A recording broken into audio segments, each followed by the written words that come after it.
Terrell was born March 3rd, 2008, 3:26 p.m.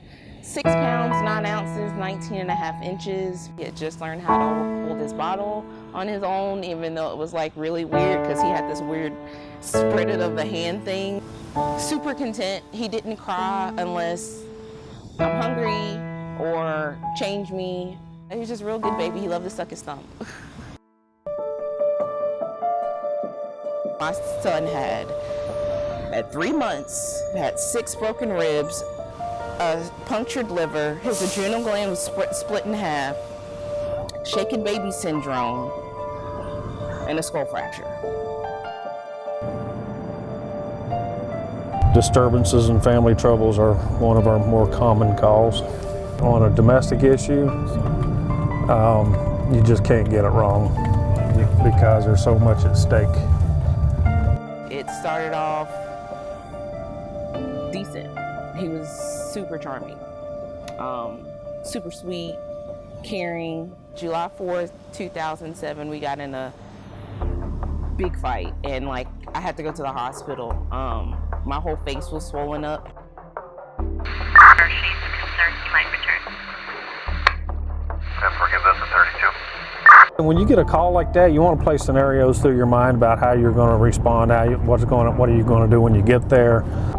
There's the isolation, the coercion, the intimidation, and threatening. So we try to make sure that our new officers, new deputies understand why it's so important to ask questions the right way and ask the right questions and look into beyond what they see at face value and try to do a little investigation and really try to get these people the care and assistance they need. The law now dictates that if it's a domestic abuse battery situation, an arrest must be made.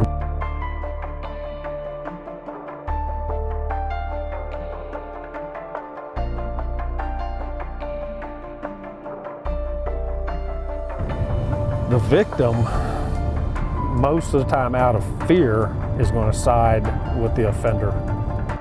I felt like it would be worse, like it would make matters worse to press charges against him.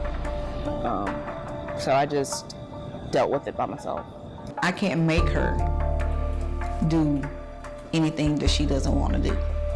So I urge you to speak with family members, talk to them, convince them to seek help.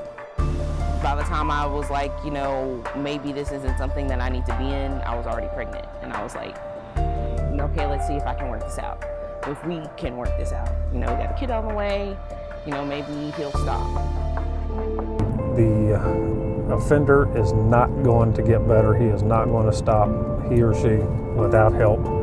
And it is going to get worse. The violence is going to get worse and worse until ultimately, if it is never addressed, somebody's going to end up dead. He was mad at me, so he took it out on him. He said he cried too much. He held his body and he squeezed his body, which broke 6 of his ribs in the back, split his adrenal gland, and punctured his liver. Then I guess when he began to continue to cry because he's in pain, he said he held his head like a basketball and squeezed it. My son's skull popped and he had a skull fracture. I just always thought his anger would be taken out on me. I'm trying to forgive him for my son's sake, and I'm just trying to move on for mine. I love you very much, and I miss you. Me and sister miss you a whole lot. Everybody misses you. Yeah, and I think about you every day, but I think you know that. I feel like if I had never allowed myself to get into a domestic situation, my son would still be here. If I didn't let it prolong as way as it did, he would still be here.